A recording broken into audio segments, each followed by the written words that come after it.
ભાજપ માટે જયંત ચૌધરી આટલા બધા જરૂરી કેમ છે?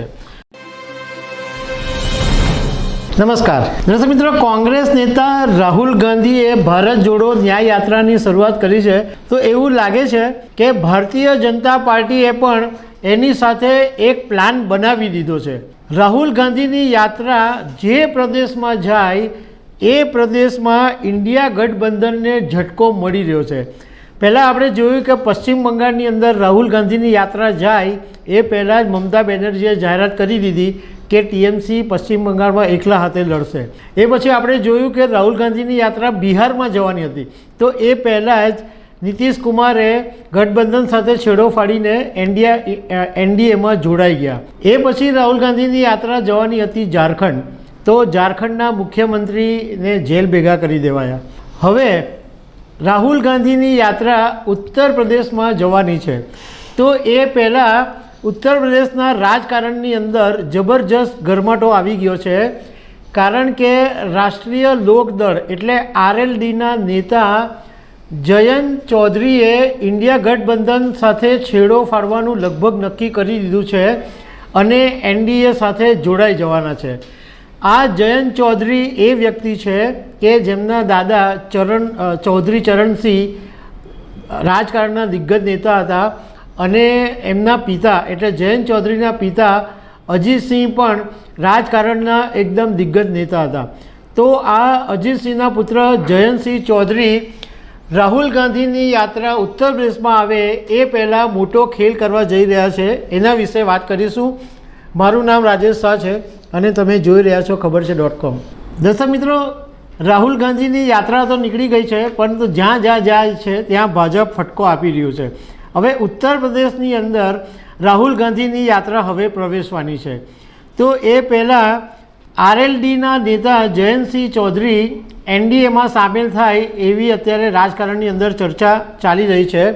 આરએલડી ઇન્ડિયા ગઠબંધનનો એક ભાગ છે અને ઉત્તર પ્રદેશની અંદર સમાજવાદી પાર્ટી સાથે જે સીટ શેરિંગની હતી વાત, એની અંદર આરએલડી અને સમાજવાદી પાર્ટી ચર્ચા ચાલતી હતી.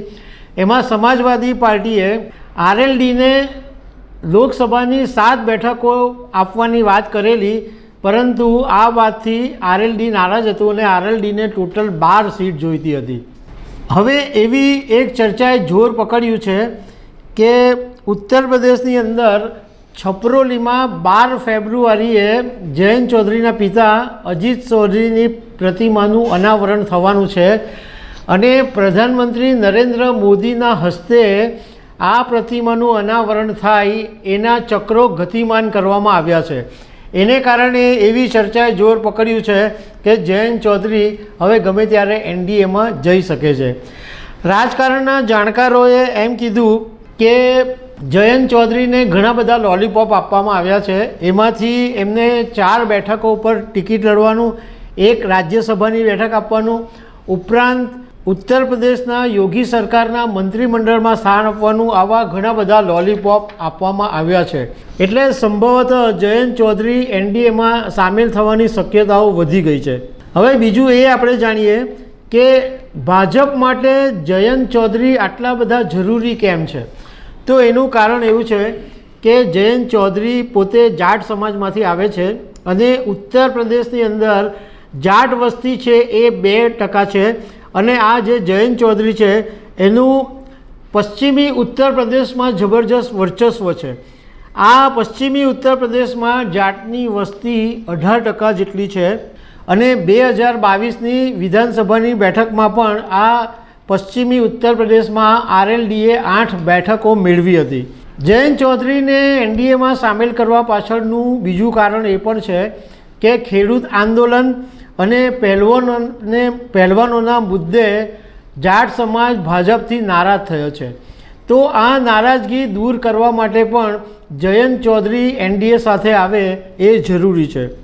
ઉત્તર પ્રદેશ ઉપરાંત પંજાબ, હરિયાણા, રાજસ્થાનમાં પણ જાટ સમાજની વસ્તી ઘણી મોટી છે અને મોટા મતદારો છે ત્યાં આગળ. એટલે ભાજપને જયંત ચૌધરીની જરૂર એટલા માટે છે કે ભાજપની પાસે એવો કોઈ જાટ નેતા નથી કે જેનું વર્ચસ્વ આખા દેશમાં જાટ સમાજમાં હોય, પણ જયંત ચૌધરીનું છે. એટલે જયંત ચૌધરીને સાથે રાખવાથી રાજસ્થાન છે, હરિયાણા છે, પંજાબ છે, આ બધી જગ્યાએ જાટ સમાજના લોકોનો, મતદારોનો ભાજપને સીધો લાભ મળી શકે એમ છે.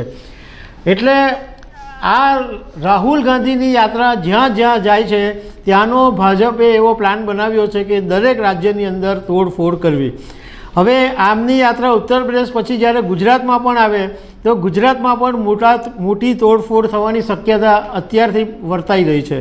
તો દર્શક મિત્રો, આવી અનેક વાતો સાથે અમે તમને મળતા રહીશું. Thank you very much.